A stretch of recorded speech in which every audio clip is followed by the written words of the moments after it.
enseñado tu camino y a tu lado siempre está. Sus promesas cumplirá y a su tiempo lo verás. Eres parte del pueblo de Dios, Él te levantará, te restaurará y tu victoria llegará.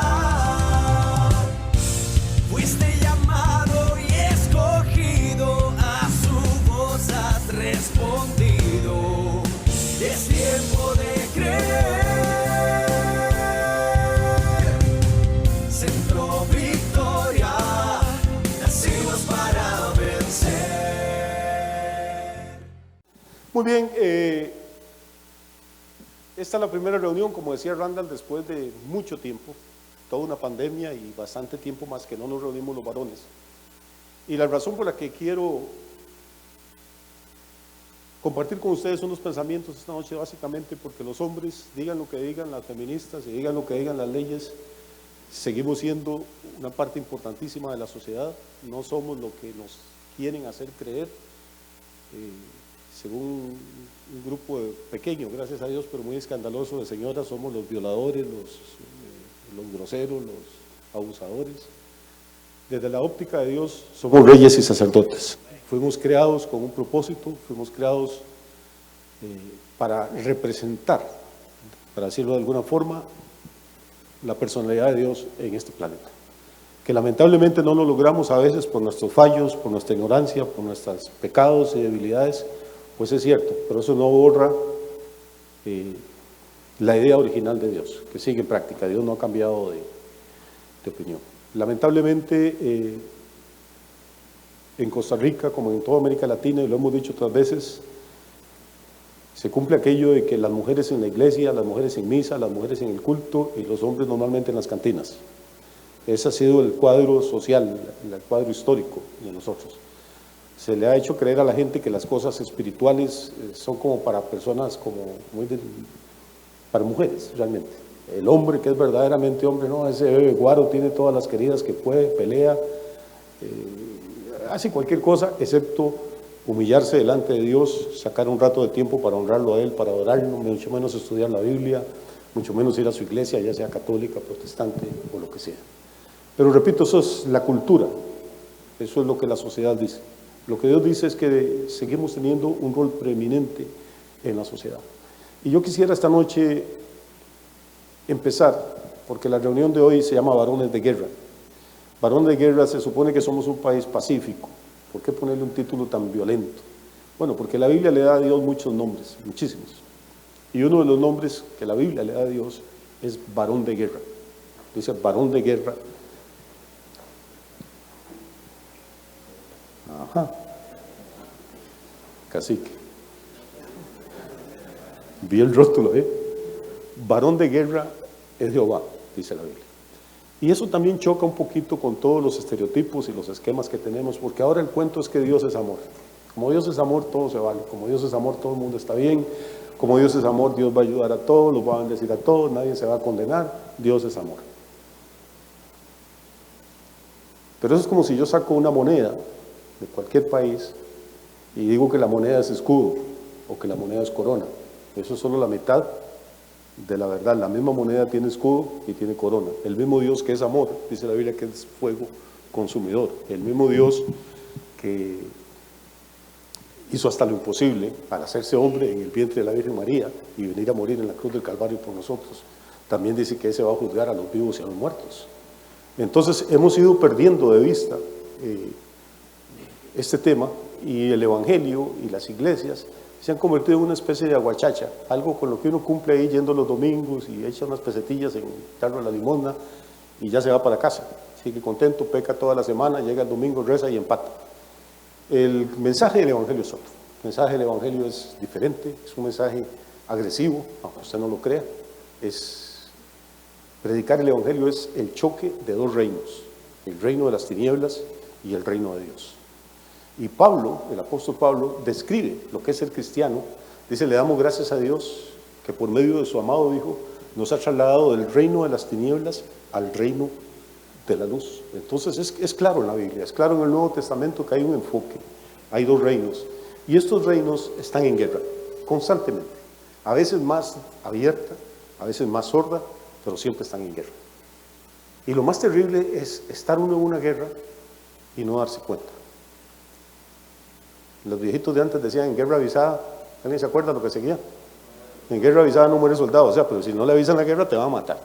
Y lo que está pasando es que estamos perdiendo toda nuestra sociedad, estamos perdiendo toda la cultura occidental, estamos perdiendo toda una generación de hijos, hijas y nietos, porque estamos en guerra y los varones nunca se dieron cuenta. Parece mentira, pero en este momento las mujeres son las que más se esfuerzan. Todo el movimiento feminista regado con cientos de millones de dólares por las Naciones Unidas, por ONG y por otro poco de gente precisamente del reino de las tinieblas, están cambiando las leyes en el mundo, están forzando a los países, haciendo que naciones enteras doblen las rodillas. Y los varones, muy bien, gracias, porque si usted se atreve a abrir la boca o se atreve a decir algo, hermano, se puede meter hasta en serios problemas legales. De eso es lo que quiero hablarles esta noche. Tal vez usted está muy tranquilo, tal vez no se ha dado cuenta y yo le voy a amargar la vida y le voy a amargar la noche, pero está en guerra. Y lo mejor que uno puede hacer por amistad, por amor, por cariño con la gente, es si hay balazos en algún lugar, mejor avisarle por lo menos para que se agache. Y quiero empezar leyendo un texto de la Biblia. Es un texto antiquísimo, es un texto súper viejo, tiene unos 3.500 años. Y es un poema muy largo, no se lo voy a leer todo. Un poema que escribió, o una canción, como quiera verlo, que escribió y cantó una mujer que se llamó Débora. Está en el libro de los Jueces, en el capítulo 5. Esta mujer Débora era una mujer de armas tomar. Me gusta mucho la historia que hay detrás de esta canción, tal vez después algún día se las canto. Dice aquel día, Jueces capítulo 5, versículo 1, aquel día cantó Débora con Barak, hijo de Abinoam, diciendo, aquí empieza la canción, por haberse puesto al frente los caudillos en Israel, por haberse ofrecido voluntariamente el pueblo, alabad a Jehová. Oíd reyes, escuchad, oh príncipes, yo cantaré a Jehová, cantaré salmos a Jehová, el Dios de Israel. Cuando saliste de Seir, oh Jehová, cuando te marchaste de los campos de Edom, la tierra tembló y los cielos destilaron y las nubes gotearon aguas. No se preocupe si no entienden mucho, pues, nada más. Las nubes gotearon aguas, los montes temblaron delante de Jehová, aquel Sinaí delante de Jehová, Dios de Israel. En los días de Samgar, hijo de Anat, en los días de Jael, y aquí viene la parte que nos interesa.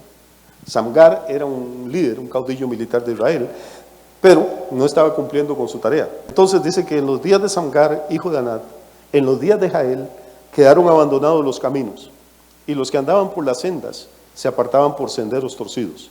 Las aldeas quedaron abandonadas en Israel, habían decaído. Es un cuadro sociopolítico, es un cuadro histórico, es un cuadro religioso. Débora lo que está cantando es su experiencia de vida.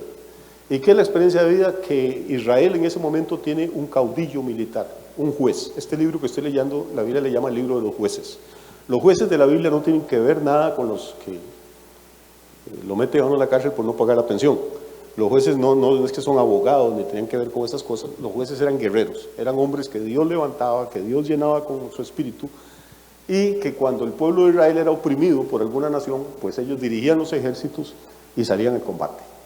Pero lo interesante es que en este momento hay un juez en Israel, y ella lo menciona, dice, en los días de Samgar, hijo de Anat, en los días de Jael, quedaron como abandonados los caminos, y los que andaban por las sendas se apartaban por senderos torcidos.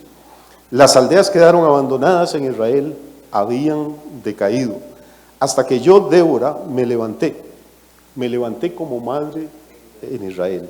Cuando escogían nuevos dioses, la guerra estaba a las puertas, y no se veía ni escudo ni lanza entre 40,000 en Israel.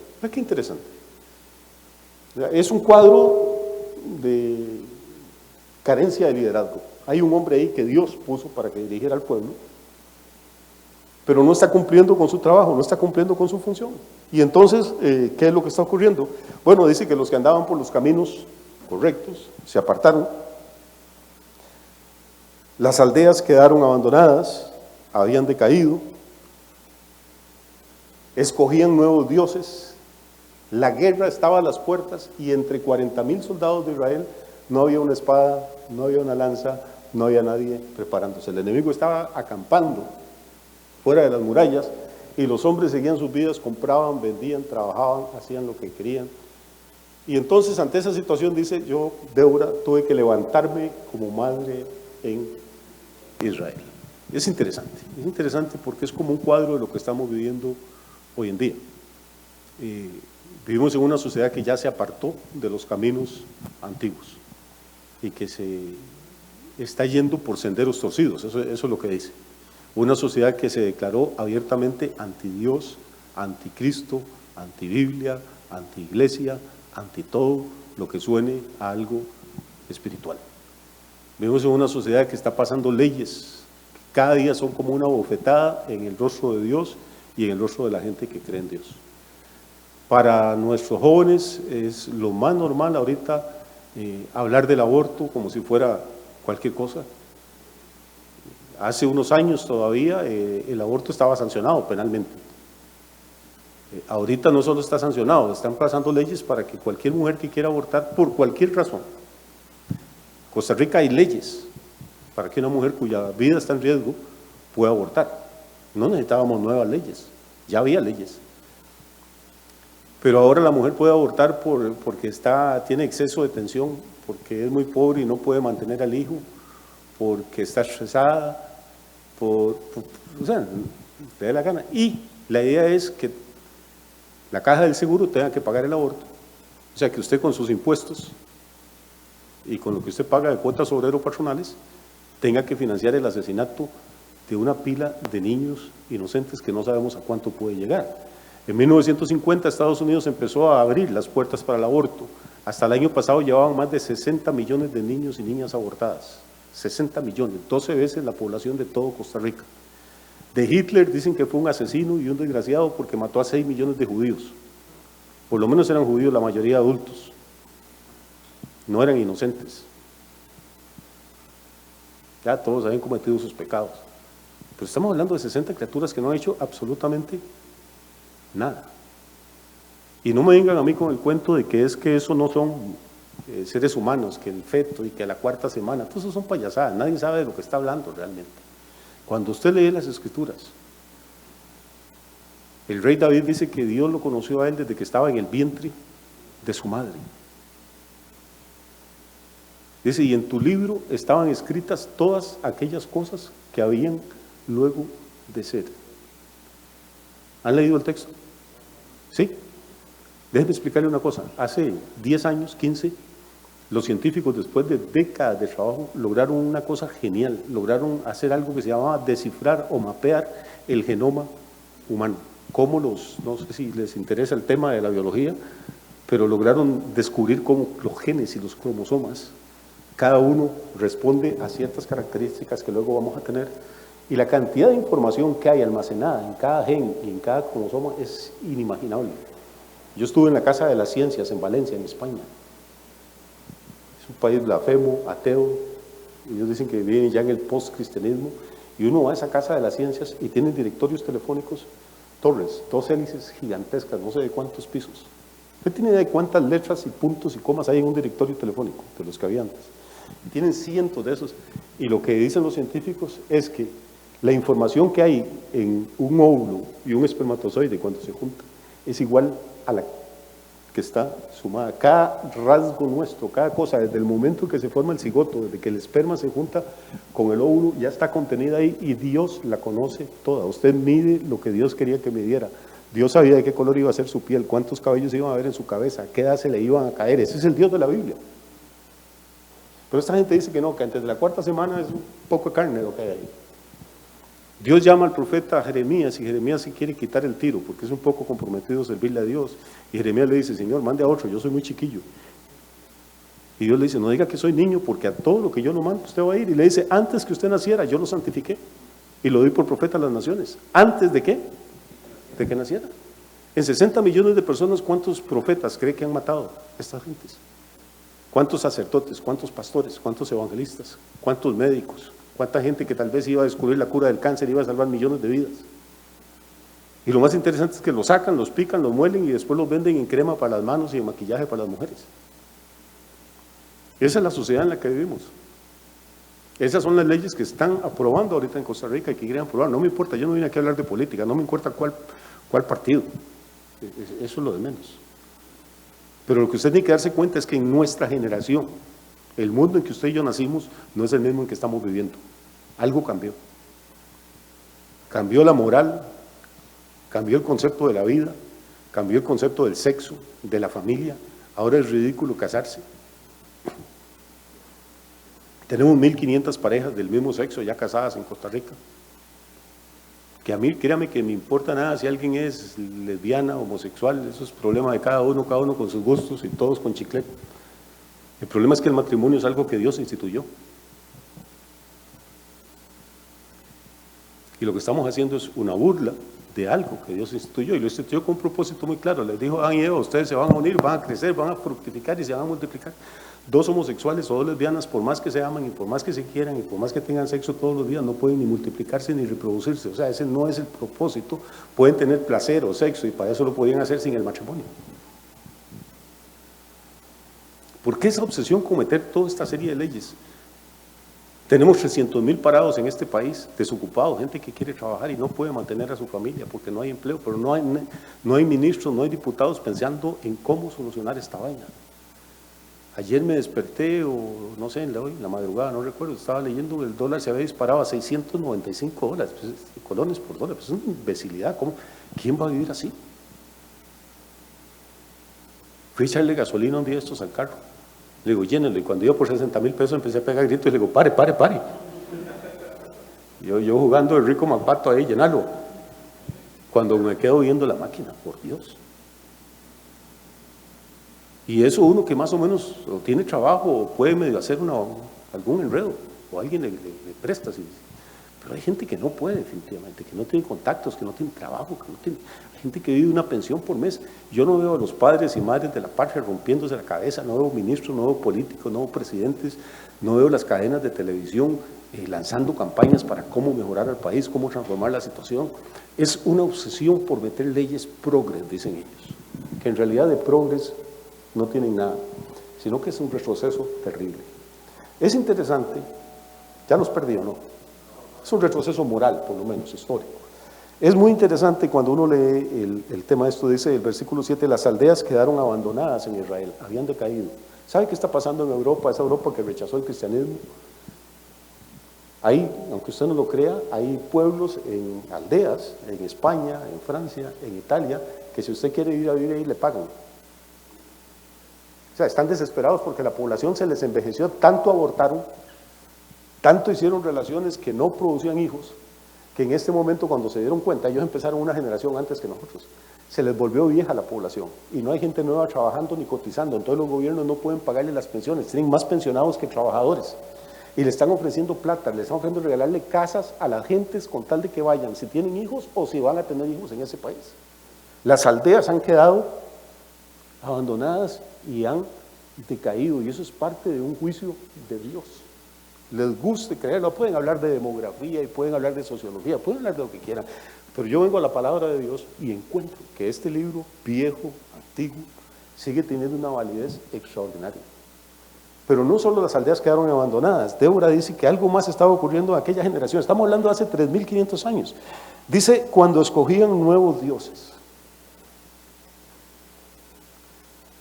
Y uno dice, pero no, eso no es el problema ahora, el asunto es que la gente ahora es atea, ya no quieren nada con Dios, menos van a escoger ningún otro Dios, está equivocado. El ser humano no puede vivir sin dioses. Si rechaza al Dios verdadero, va a empezar a adorar dioses falsos. ¿Y qué es lo que ha hecho esta sociedad? Pues es presentarle dioses falsos a la gente. El sexo, el dinero, el consumismo, el entretenimiento. La mayoría de ustedes tienen cable en la casa. Y yo oigo gente a veces comentando hasta dentro de la misma iglesia, mira, me pasé de tal plataforma de cable a tal otra, porque la que tenía solo tenía 587 canales, pero esta ofrece 796. Digo, ¿quién carajos tiene tiempo en la vida para ver 587 canales de nada? O sea, la idea es mantenernos bobos, la idea es parte de la guerra, Siempre es la psicología, la guerra psicológica es extraordinaria. Y en esta guerra en la que nos están metiendo, la parte psicológica es mantenerlo a usted tan entretenido que no le quede tiempo para pensar absolutamente en nada, ni en su vida, ni en su familia, ni en su futuro, mucho menos en Dios o en la eternidad.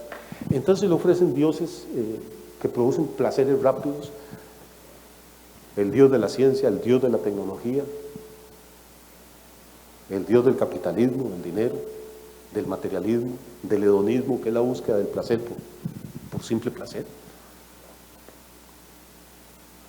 Y cuando la gente empieza a escoger nuevos dioses, dice Débora que es que algo está pasando, es que la guerra está a las puertas. Porque mientras el pueblo de Israel se mantuviera fiel a Dios, se podían levantar contra él los imperios más grandes e iban a ser derrotados. Esa es la promesa de Deuteronomio que Dios le dio a través de Moisés al pueblo de Israel. Le dijo, van a salir tus enemigos contra ti por un camino y van a tener que huir delante de 7 caminos, porque yo estaré contigo. Nadie te podrá hacer frente, le dice el Señor a Josué, en todos los días de tu vida. Nadie, ningún imperio, ningún país. Pero cuando Israel abandonaba al Dios verdadero y empezaba a escoger nuevos dioses, entonces lo que iba a ocurrir era que la bendición se volvió maldición.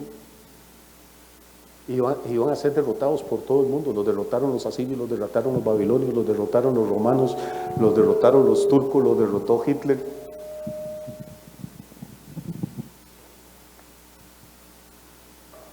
Y ellos no se dieron cuenta, creían que la raíz del problema era otra, nunca entendieron, nunca se volvieron al Dios verdadero, nunca le dedicaron tiempo.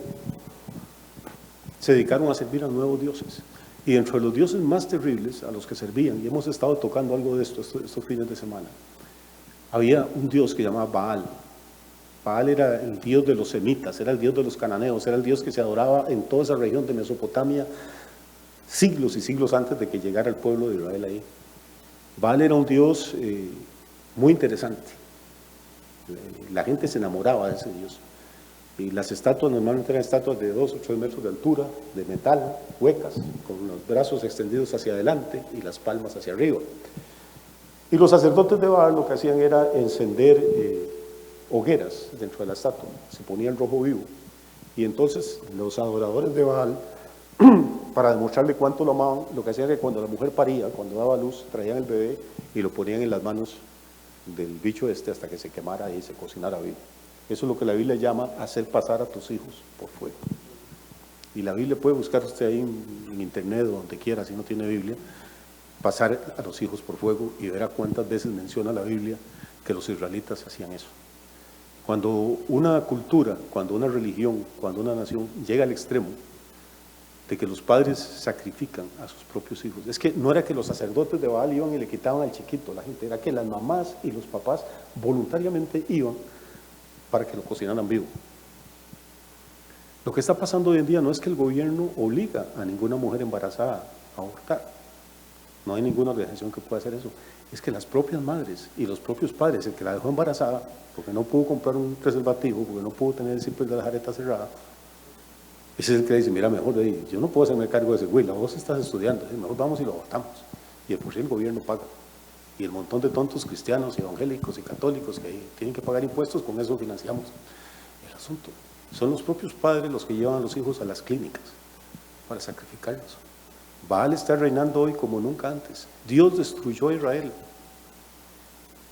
Los estudiosos calculan que en aquellos siglos de oscuridad, Israel pudo haber matado 80 o 100 mil niños sacrificados a Baal.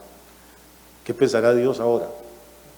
Cuando solo en Estados Unidos llevan 60 millones. El Salmo 106 dice que antes el esclavo con las naciones atendieron sus obras y sirvieron a sus ídolos, los cuales fueron causa de su ruina. Sacrificaron sus hijos y sus hijas a los demonios y derramaron la sangre inocente, la sangre de sus hijos y de sus hijas, que ofrecieron el sacrificio a los ídolos de Canaán. Y la tierra fue contaminada con sangre, se contaminaron así con sus obras y se prostituyeron con sus hechos. Es que más claro no canta un chompepe.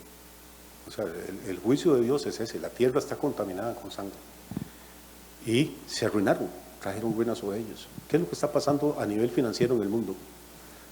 En 1950, 5 años después de terminar la Segunda Guerra Mundial, Estados Unidos era el país más rico del mundo. Era el acreedor más grande del mundo. Todas las naciones le debían dinero a Estados Unidos. El dólar era el todopoderoso dólar. En 1950 empezaron a pasar las leyes pro aborto. En 1960 prohibieron orar en las iglesias, orar en las escuelas. En este momento, si usted entra a un colegio o a una escuela en Estados Unidos, usted puede leer libros de Marx, de pornografía, puede llevar Playboy debajo del brazo, no tiene ningún problema. Si lleva una Biblia y es profesor, le quitan el trabajo, puede irse a la cárcel. Un país que nació para honrar a Dios, que nació huyendo de la persecución religiosa en Inglaterra. Israel fue creado para honrar a Dios y dejaron a su Dios y buscaron nuevos dioses. Y el colmo, cuando Dios toleró muchas cosas, Dios toleró adulterios, toleró fornicaciones, toleró homicidios, pero cuando los padres empezaron a ofrecerle a los demonios, porque eso es lo que dice la Biblia, a sus hijos, ya Dios no aguantó más. Dijo, se contaminó la tierra con su sangre y trajo la ruina sobre ellos. Ese país que era el más próspero del mundo, Estados Unidos, es el deudor más grande de todo el planeta. ¿Cómo es posible pasar de ser el acreedor más grande a ser el deudor más grande? Hay un juicio también sobre la economía, hay un juicio sobre las finanzas. Y hay gente, aparte de la parte espiritual, hay personas que están vendidas a Baal, que están vendidas a todo este sistema y que están trabajando duro para implantarlo. Yo creo que hemos hablado en alguna otra ocasión, en alguna otra conferencia de la Agenda 2030. O sea, lo que ellos tienen marcado es que para el 2030 ellos van a tener el control del planeta entero. Y estamos a 2022. O sea, ellos lo que están calculando es que en 8 años más van a dominar la política, las finanzas, la educación, la cultura, la música, la radio, la televisión, absolutamente todo. Y entonces va a empezar el problema para los que son cristianos de verdad. Para los que no se avergüenzan de decir, yo creo en Dios, creo en la Biblia, no soy perfecto, pero quiero honrar a Dios, quiero servirle, usted va a tener problemas. De hecho, muchos ya estamos teniendo problemas. Hay cosas que parecen buenas cuando las...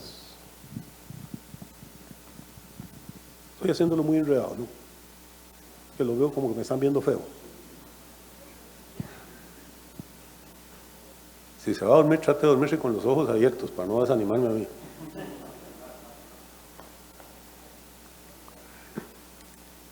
Una de las cosas que más nos jactamos los costarricenses es de nuestro sistema educativo, que es bien malo, pero bueno, de algo hay que presumir. Entonces, que en Costa Rica desde el año tal la educación es gratuita, genial que sea gratuita, que es mentira. Pregúntele a cualquier padre de familia que tenga hijos en las escuelas, los puede mandar desnudos o descalzos o sin útiles. El primer día les dan una receta de cuadernos y lápices y reglas y un montón de boberías que no van a ocupar nunca, tenis para educación física, pantalonete, camisetas con el logo de la escuela y la iglesia. Eso es mentira, que es gratuita. Y aparte de eso, no es gratuita porque tenemos que pagarla a todos con impuestos. Pero el problema no es tanto que sea gratuita, es que es obligatoria. Y si usted no manda a su hijo de edad escolar a la escuela, el PANI puede venir y quitárselo. La ley dice eso, no yo. Y entonces cuando usted empieza a pensar, y usted manda a su hijo a la escuela un promedio de 5 horas al día, 5 horas al día, 5 días a la semana. O sea, usted le da a su hijo al gobierno 25 horas semanales. ¿Usted tiene alguna idea de qué le enseñan? Porque ahora la nueva ley de educación dice que todas las materias tienen que ser con la ideología de género. Tienen que ser transversales, dicen ellos, para que la gente no entienda. Entonces hay que enseñar matemática lesbiana o matemática gay, que yo no sé cómo funciona eso. Ni quiero saber, la verdad, me da cosa. Hay que enseñar estudios sociales, ciencias, química, con ideología de género. O sea, hemos llegado ya a los niveles de imbecilidad más grandes. ¿Quién decide esto? Bueno, un ministro de educación, 10 asesores, son 50 personas. Y esas 50 personas controlan lo que sus cientos de miles de estudiantes en este país, en todos los países del mundo, tienen que absorber. Repito, usted se los presta al gobierno 25 horas a la semana, a sus hijos, lo más valioso que usted tiene. Y después, si usted es un buen católico o un buen evangélico, bueno, digo bueno, el que va por lo menos todos los domingos a misa, como dicen los mandamientos de la iglesia, misa los domingos y las fiestas de Guatar. Y si es evangélico, el que compra la pandereta grande y va los domingos a su culto. Y ahí en el culto estamos 40 minutos. Si es evangélico, sus hijos reciben algo por ahí en una escuelita, que a veces son mismas señoras de la iglesia de muy buena voluntad las que se ofrecen a cuidar a los chiquitos y a entretenerlos para que no les estorben a los grandes en el culto. Y yo no sé la iglesia católica si tendrá algún plan para los niños, creo que en las misas no hay, pero que los sábados hay por lo menos los que preparan para el catecismo, una cosa así. O sea, lo que estoy diciendo es esto: en una balanza le doy a mis hijos al gobierno 25 horas por semana, y en la otra los traigo a la casa de Dios 40 minutos. Y hay del padre si se le va la misa un poco más larga, pues no le voy el otro domingo, voy a otro lado donde el padre le hable menos. Y si es el pastor, igual. Y después nos sorprendemos. Nuestros hijos atendidos en las iglesias por gente de buena voluntad que no tienen conocimientos de psicología, ni pedagogía, ni muchas veces de Biblia, y se los damos a expertos, a especialistas, precisamente en cambiar la manera de pensar de los niños. Porque al final el diablo es más inteligente que nosotros, y el diablo sabe más Biblia que nosotros. Y la Biblia dice: instruye al niño en su camino, aun cuando fuere viejo, no se apartará de él. Entonces los valores que se le enseñan a nuestros hijos van a permanecer con ellos toda la vida. Por eso es que el enemigo está más interesado en nuestros hijos que en nosotros los viejos. Ya a nosotros es muy difícil cambiarnos el chip, pero quieren agarrar a esta generación. Y el cálculo que ellos tienen es que en 20, 25 años más, nosotros, los que estamos aquí, ya no vamos a estar. Esta generación va a haber pasado. Y ellos van a tener el control absoluto de la siguiente generación, de todos los profesores, los científicos, los políticos, los artistas, absolutamente el mundo entero va a ser de ellos. Y mientras tanto, ¿cómo irá la CELI? Eso es lo que nos pregunta. Eso nos absorbe, no qué está pasando espiritualmente, sino si iremos a ganar el repechaje o no lo iremos a ganar. Si fulano está lesionado o no está lesionado, si Chepita quedó embarazada del cantante aquel, o si... Esas son las imbecilidades con las que nos alimentan. La idea es tenernos tan ocupados en cosas que no tienen ningún sentido, ningún propósito, que no podamos dedicar tiempo a lo verdaderamente importante. Y como esa es la situación, entonces dice Débora, por eso es que entre 40,000 hombres no se veían ni lanzas ni espada, aunque ya el enemigo estaba acampando a las puertas. No es que va a estar a 20 años de distancia, es que ya está a las puertas, está entre nosotros. Y mientras tanto, pues, seguimos todos en la misma vaina, sin propósito, sin metas, sin compromiso, trabajando como esclavos, regalando nuestra vida.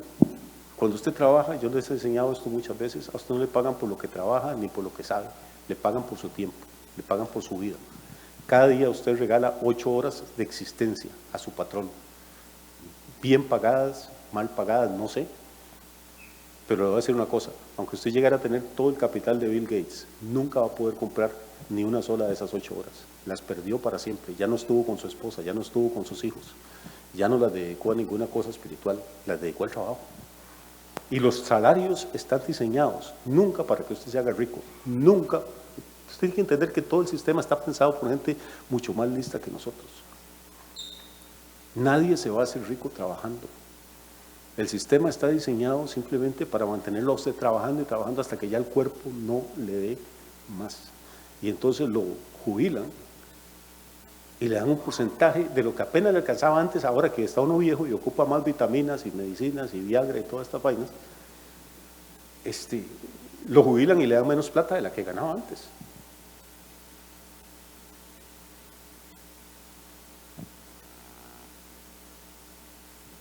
O viene el COVID y agarra a los viejitos y con eso nos quitamos las pensiones de encima.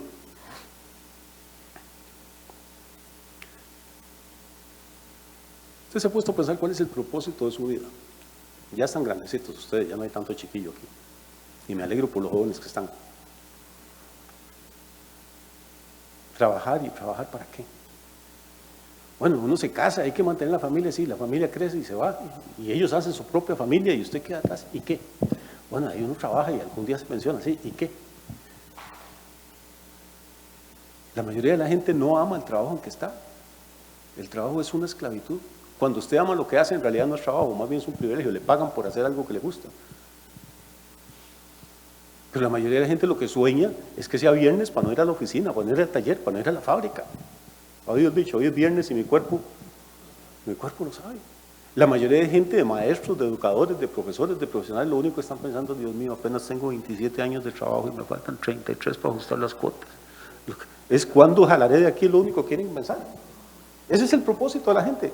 Trabajar para no hacer nada, para comprar ropa, para comer, para pagar el ICE, para pagar acueductos, para pagar impuestos territoriales, para pagar el cable, para comprar comida en el supermercado, que le cuento que en los últimos años la canasta básica se duplicó. No sé si sabe eso. Se duplicó. Los salarios jamás se han duplicado. O sea que están empobreciendo a la gente.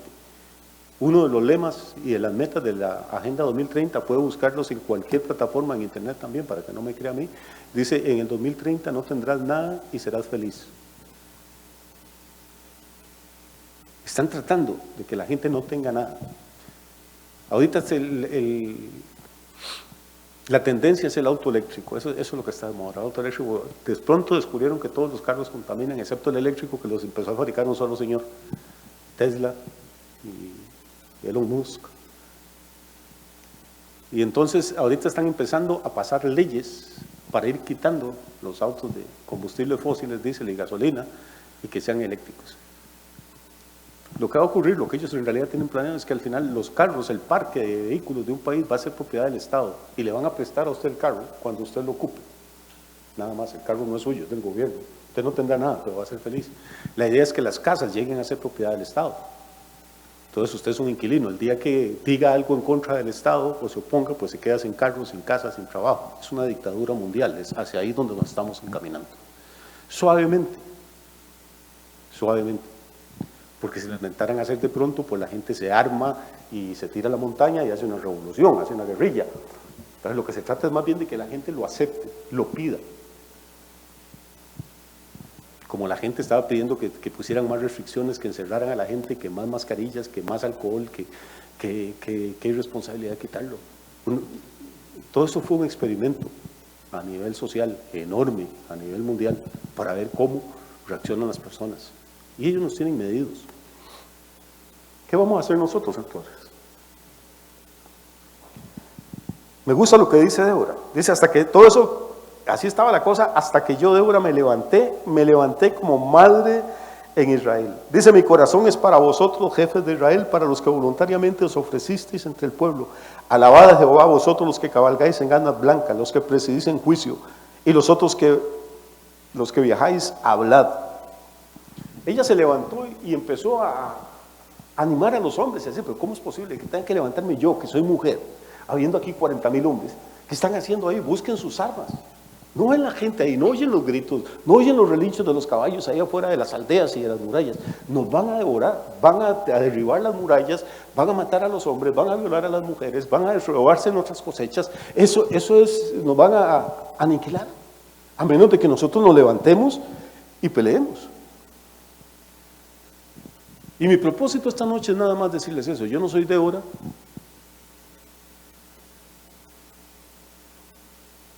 Pero yo creo que Dios, en los momentos más oscuros, siempre levanta a alguien. Y si no se levanta un hombre, se levanta una mujer. Y si no se levanta una mujer ni un hombre, pues levanta un burro como el que le habló a uno. Tuvo que hablarle a uno de los profetas, y tal vez yo soy el burro de Dios esta noche. Pero quiero decirle que usted fue creado con un propósito, fue creado para ser rey, para tener autoridad, fue creado para ser un sacerdote, un adorador delante de Dios, un intercesor. No nada más un esclavo de una compañía, no nada más el marido de una mujer, o el papá de unos chiquillos, o el hijo de un viejito. Usted fue creado para ser alguien con propósito, con significado en la vida. Y su verdadero significado, su verdadero propósito, primero que nada, es espiritual. Si nosotros identificamos mal la enfermedad o si la diagnosticamos mal, lo primero que tiene que hacer un médico es dar un buen diagnóstico, porque si el diagnóstico es equivocado, el remedio que él va a recetar, pues no va a funcionar. Si nosotros no entendemos qué es lo que está pasando y creemos que el asunto se arregla con que la CL gane, o con que gane este partido político o gane el otro, pues es un mal diagnóstico. El diagnóstico verdadero es que esta sociedad se desconectó de Dios hace tiempo. A muchos no les da vergüenza decirlos. Y a otros, en realidad, todavía creemos, pero con una tibieza pavorosa. Creemos que con reunirse 40 minutos por semana a la iglesia ya nuestra vida espiritual está bien. ¿Cuántos hombres de verdad conoce usted que dedican por lo menos una hora en su casa a leer la Biblia todos los días? ¿Cuántos hombres conoce usted que se sientan con su esposa o con sus hijos y le dan gracias a Dios por los alimentos, y aunque sea arroz y frijoles, pero Señor, te bendecimos porque hay otros que no tienen? ¿Cuánta gente cree usted que apaga la televisión media hora siquiera? La familia dijo, chiquillos, antes de ver tele, vamos a sentarnos, vamos media hora, vamos a orar. ¿Qué necesitamos de Dios? ¿Por qué tenemos que darle gracias? ¿Cuál vecino está en una necesidad? ¿Qué podemos? ¿Cuántos padres de familia cree usted que hacen eso?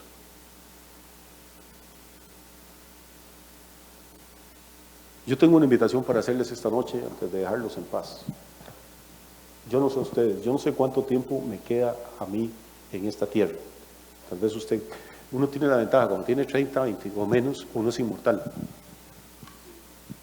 Después, cuando ya llega a los 40, empieza a cuestionarse. Cuando llega a los 50, ya usted empieza, ya de ahí mejor no sigo. Repito, yo no sé cuánto tiempo me quede. Tal vez me quede más que algunos de ustedes. Porque esto no es de edad, no es de cuerda. En cualquier momento somos llamados a cuentas. Pero mi pregunta es, ¿qué va a hacer usted con su vida? ¿O qué está haciendo con su vida? La fiesta es bonita. Si alguien le dice a usted que pecar es feo, lo está engañando. Yo oigo algunos predicadores, sobre todo evangélicos, uy, eso en el mundo tan horrible, no jodas. Usted nunca estuvo ahí, hermano.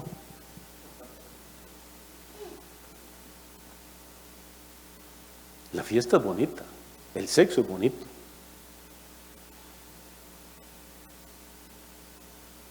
Pero ese es el propósito de la vida, realmente. Eso es lo que uno quiere hacer. Hacer plata es bonito.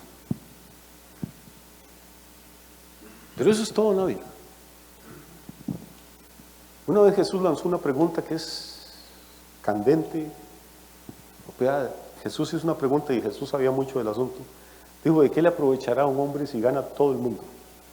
No dijo una mujer. ¿De qué le aprovecha a un hombre si gana todo el mundo y pierde su alma? Supongamos que todo lo que la Biblia dice es mentira, lo que la Iglesia Católica dice es mentira y la evangélica es mentira y que no hay nada más. ¿Sabe? Que uno se muere y es como una vaca, lo entierran y ahí queda. Supongamos.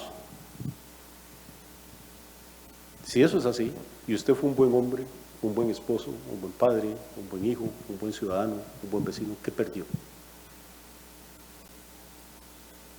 Si se alejó de los vicios, si se alejó de la borrachera, si fue una persona honesta, responsable, estudiosa, trabajadora, seria, ¿qué perdió? Nada, tuvo una vida bonita, digna y dejó un buen legado. Sí. Pero supongamos ahora por un momento que lo que la Biblia dice y lo que dice la Iglesia es cierto, y que después de la muerte hay un juicio. Y que no hay tres veredictos, solo hay dos, culpable o inocente. Y que uno se muere y entonces le va a decir a Dios, la pucha, no, yo no fui tan mala gente, yo no trafiqué de droga, yo no maté a nadie, yo no era un violador como decían las señoras feministas, yo le daba diarios a las viejitas del barrio. ¿Y usted cree que con eso ya enderezó la barca? ¿Usted cree que ese era el propósito suyo en la vida? Fuimos criados con hambre de eternidad. La pura y limpia verdad que yo creo que nadie quiere morirse. No importa si uno tiene 40, 60, 80 o 90, la vida es hermosa. Y dentro de nosotros hay una sensación de que no todo termina en la tumba. Y yo no solo tengo una sensación, yo tengo una fe absoluta. Porque hubo un hombre que estuvo muerto 3 días y 3 noches y volvió de la muerte. Y dijo, yo soy la resurrección y la vida. El que cree en mí, aunque esté muerto, vivirá. Eso es el cristianismo, ese es el mensaje de la Biblia. Y ese hombre, que se llamó Jesús de Nazaret, que nació del vientre de una virgen impecable, ese hombre dice que Él es el Señor. Nosotros tenemos el problema que le decimos Señor a todo el mundo, al que vende chances, al cantinero, a todo el mundo. Pero Señor en la Biblia es Kyrios. Es un título que solo se le daba a los césares, a los reyes. Es el que es el dueño de todo, del tiempo, de los recursos, del talento. La gente habla de mi Señor Jesucristo, borrachos, con una cadena y un crucifijo ahí guindando y pegado contra el pecho de una ramera y el Señor me está lastimando. No, decir que Cristo es el Señor es otra cosa. Es que Él está en primer lugar en mi vida. antes que el trabajo, antes que el negocio, antes que la familia, antes que los amigos, antes que el deporte. No es volvernos unos fanáticos, locos, tontos, sino personas normales, decentes, enamoradas de Jesús. Entender que estamos en una guerra y que Dios quiere que ganemos esta guerra, que Dios quiere que mi familia esté bien, que mis hijos estén bien, que mi negocio esté bien, que mi salud esté bien, pero sobre todo que mi alma esté bien, que yo tenga una vida espiritual, que tenga una intimidad con Dios. No, Dios no es una religión, Dios no es católico, Dios no es evangélico, Él es el creador del universo, existe antes de que hubiera hombres, planetas, galaxias, antes de que hubiera iglesias.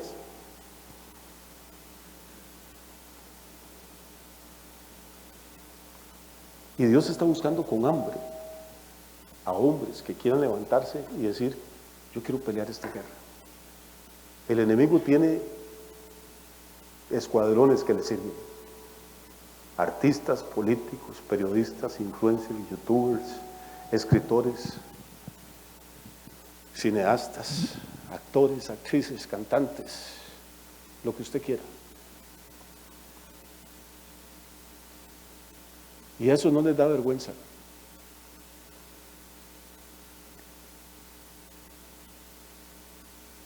Yo he visto marchas feministas donde las mujeres van con camisetas que se las pagan a hacer bonitas, bien caras, que dice la Virgen María debió haber abortado. En Argentina los feministas entran a los templos evangélicos, a las catedrales católicas, se bajan los pantalones, andan sin calzones y ahí se orinan y defecan para decir lo que piensan del Cristo al que nosotros adoramos. Y si usted se atreve a decir esto, entonces usted es homófobo, machista, sexista y un montón de imbecilidades más. Quieren tener una pelea de burro amarrado contra tigre suelto. Y los hombres hemos ido haciendo lo que hacían los hombres en la época de Débora, escondiéndonos, callándonos, agachándonos. Yo estoy cansado de ver llegar hombres al culto, no me meto, si usted va a otra iglesia, pues respeto, pero aquí puedo hablar de donde Dios me tiene a mí, sin Biblia, porque es que ahora ando en el teléfono, y tampoco la lees en el teléfono. Lo que pasa es que a alguna gente le da vergüenza andar con una Biblia en la mano. Yo creo que tenemos que volver a... ¿Sabe que todos los años en todo el mundo se hace la famosa marcha del orgullo gay, el desfile, donde un montón de transvestis, lesbianas y gays en calzoncillos, pintados, tatuados, haciendo cosas obscenas, asquerosas? Es que una cosa es un homosexual decente, que trabaja, que paga impuestos, que estudia, que es una persona decente. Yo respeto eso, es su gusto, repito, yo ahí no me meto. Pero es que esta gente es un asco. ¿Cuántos desfiles del orgullo heterosexual ha visto usted? De hombres que vayan con sus mujeres y con sus esposas y con sus hijos y digan, estoy feliz, Dios me hizo así, amo a mi mujer, soy fiel a ella, amo a mis hijos. ¿Cuántos ha visto? ¿Y cree que si hiciéramos uno, las televisoras vendrían y lo sacarían? Y seríamos noticia para ridiculizarnos y para humillarnos. ¿Cuántos desfiles del orgullo cristiano ha visto usted? Ver a 10,000 hombres o 20,000 hombres caminando por las calles con la Biblia, diciendo aquí estamos, no nos avergonzamos. ¿Sabe cuál era el mensaje del apóstol Pablo? Ya voy a terminar, denme 3 minutos. Romanos capítulo 1, versículo 16, Pablo dijo, yo no me avergüenzo del evangelio, porque es poder de Dios para salvación a todo aquel que cree, al judío primeramente y también al griego. Pero para mí la clave es no me avergüenzo, porque la civilización en la época de Pablo era como la época de Débora o como la nuestra. Eran las orgías de los romanos, era la cultura griega, donde todo se valía. Y mientras tanto Pablo y sus seguidores, los que Dios le iba dando, metidos en la palabra, orando, hablando de la venida de Cristo, eran el objeto del ridículo y la vergüenza. Querían callarlos a punta de presión social, de presión psicológica. Y Pablo se rebeló contra eso. Dijo, yo no me avergüenzo. No me avergüenzo del evangelio que he recibido, no me avergüenzo del evangelio que predico, porque ese es el poder de Dios para salvar. Los políticos no nos van a salvar. Los canales de televisión no nos van a salvar, la selección de fútbol no nos va a salvar. Solo el evangelio. ¿Qué va a hacer usted con el resto de años que le quedan, pocos o muchos? ¿Va a pelear por su familia? ¿Va a pelear por por su Dios, por sus convicciones, por sus valores, por sus principios. Cuando uno entra al ejército, porque yo no sé si usted sabe, la Biblia dice que la iglesia es un ejército. ¿Sabía eso?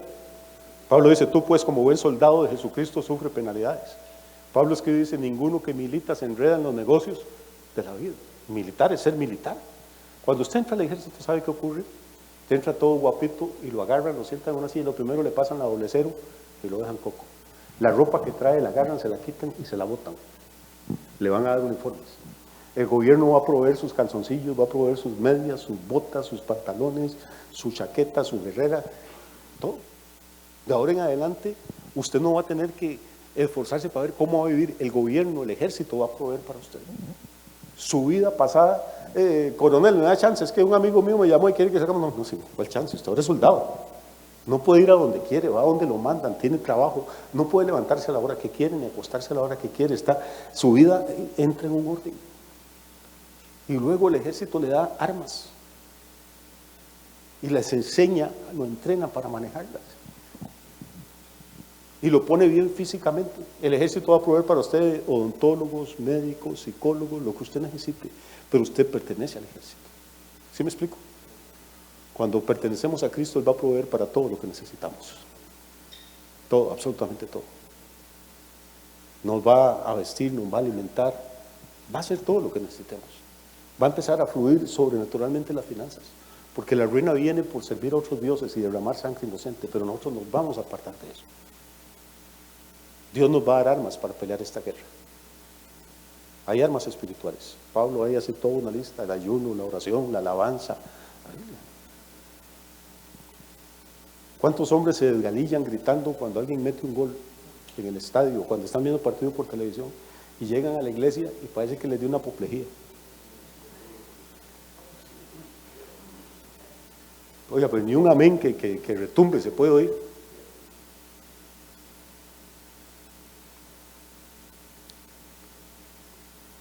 La alabanza es un arma, la adoración es un arma, la oración es un arma.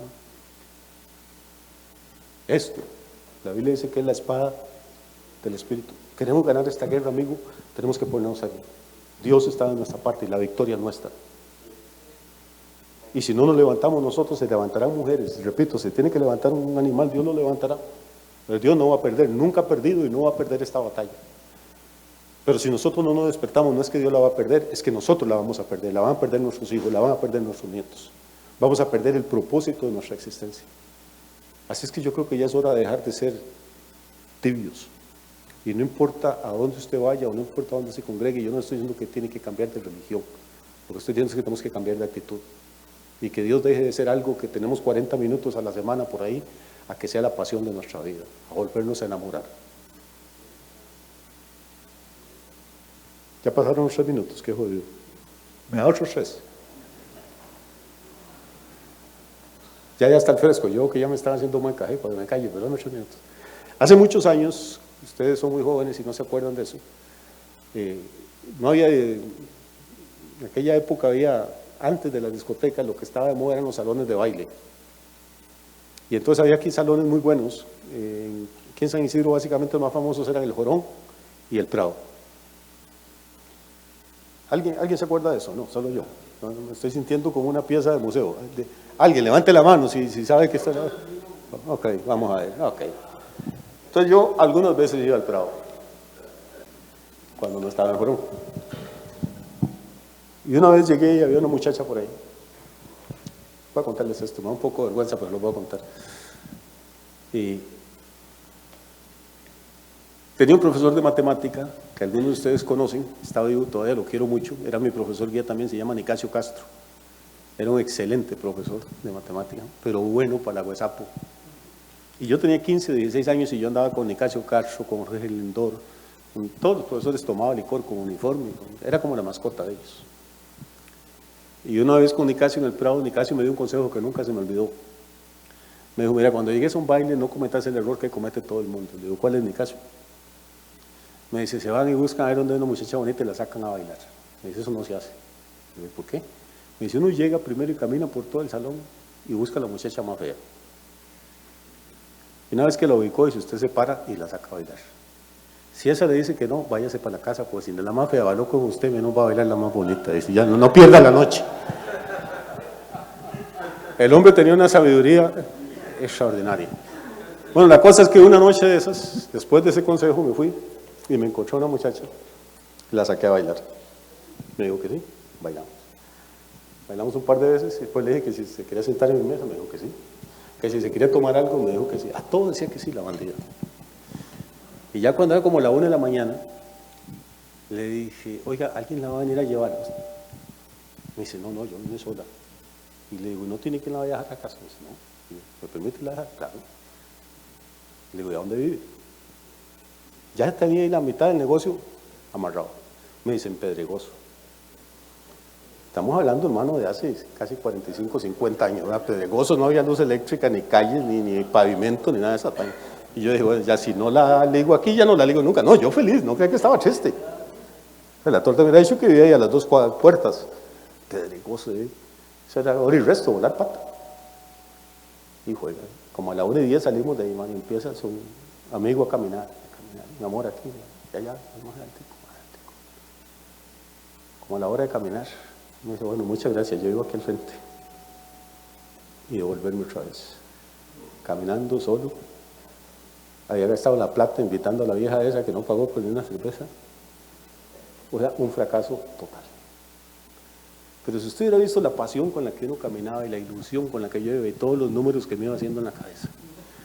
Cuando uno de verdad quiere algo o le interesa, hace cualquier cosa.